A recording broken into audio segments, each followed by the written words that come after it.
அஸ்ஸலாமு அலைக்கும். இன்னைக்கு ராபியா குக்கிங்கில் என்ன செய்ய போகிறேன் அப்படின்னு பார்த்தீங்கன்னா, ஒரு ஐஸ்கிரீம் தாங்க செய்ய போகிறேன். இந்த ஐஸ்கிரீம் வந்து நான் எதில் செய்ய போகிறேன்னா, ஆப்பிள், அப்புறம் வந்து அஞ்சூர், அதாவது அத்திப்பழம் காஞ்சது இருக்குது பார்த்தீங்களா, அது, அதுக்கப்புறம் பேரிச்சம்பழம்.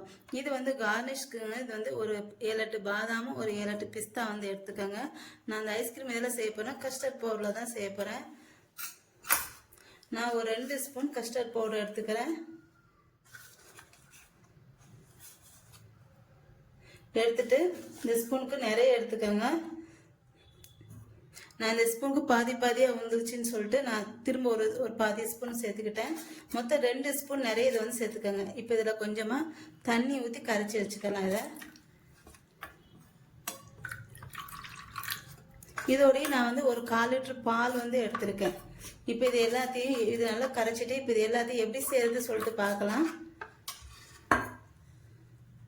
நான் ஒரு 1/4 லிட்டர் பால் வந்து எடுத்திருக்கேன். இந்த பால் வந்து நல்லா காய்ச்சிக்கலாம். இப்போ பாருங்க, இந்த பால் வந்து நல்லா கொதி வந்துருச்சு. இப்போ இதில் நம்ம கஸ்டர்ட் பவுடர், வெனிலா ஃப்ளேவர் வந்து கஸ்டர்ட் பவுடர் எடுத்துக்கோங்க. இதை வந்து இதில் சேர்த்துக்கிறேன். கரைச்சி வச்சிருக்கோம், அதை இதில் சேர்த்துக்கிறேன்.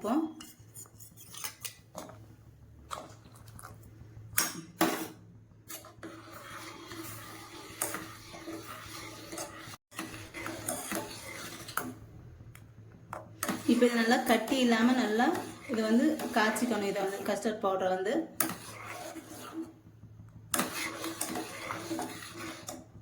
அடுத்து இதில் நான் வந்து ஒரு 100 கிராம் சர்க்கரை வந்து சேர்த்துக்கிறேன்.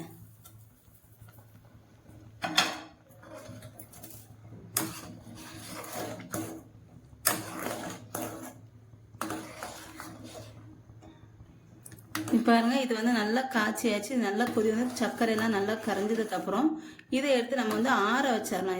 இது ஆறுனதுக்கப்புறம் அதுக்கு வந்து ஐஸ்கிரீம் செய்வோம். இதில் இப்போ அவ்வளோதாங்க, இதை இறக்கிடுறேன். இப்போ இது வந்து நல்லா ஆறிடுச்சு. இப்போ இது நல்லா இந்த மாதிரி கரைச்சி விட்டுக்கலாம்.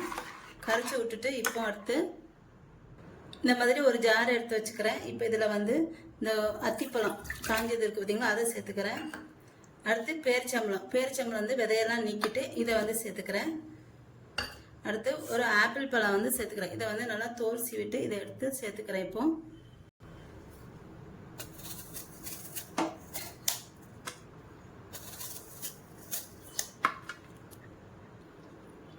அடுத்து இந்த கட் பண்ண ஆப்பிளை சேர்த்துட்டு இப்போ இதை வந்து நல்லா அரைச்சிக்கிறேன்.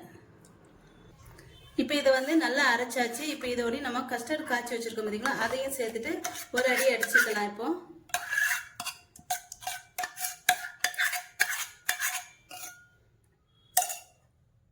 இப்போ இதையும் நல்லா அரைச்சாச்சு. இப்போ இதை வந்து இந்த மாதிரி ஒரு பாக்ஸ் வச்சிருக்கேன், இதில் வந்து ஊற்றிக்கிறேன்.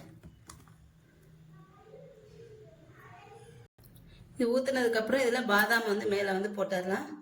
இந்த மாதிரி கட் பண்ணிவிட்டு நீளமாட்டு மேலே வந்து தூவி விட்டுக்கலாம். இதில் பாதாம் போட்டு கூட அரைச்சி செய்யலாம். நான் வந்து பாதாம் போல் இந்த கார்னிஷ்க்கு மட்டும்தான் நான் வந்து பாதாம் பிஸ்தா வந்து ஒரு 5-6 வந்து எடுத்திருக்கேன்.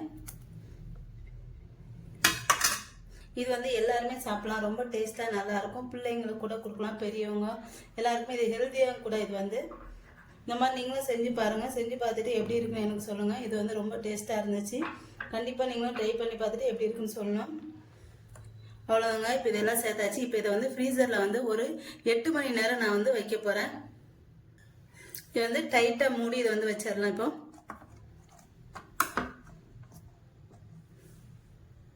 பாருங்கள், இப்போ வந்து நான் வந்து ஐஸ்கிரீம் வந்து எடுத்துட்டேன். ஒரு 8 மணி நேரம் கழித்து வந்து நான் ஐஸ்கிரீம் எடுத்துருக்கேன்.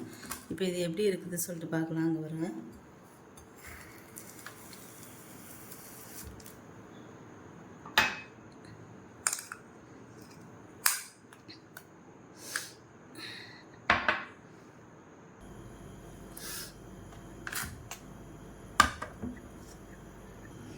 சூப்பரான ஐஸ்கிரீம் வந்து ரெடி ஆயிடுச்சு.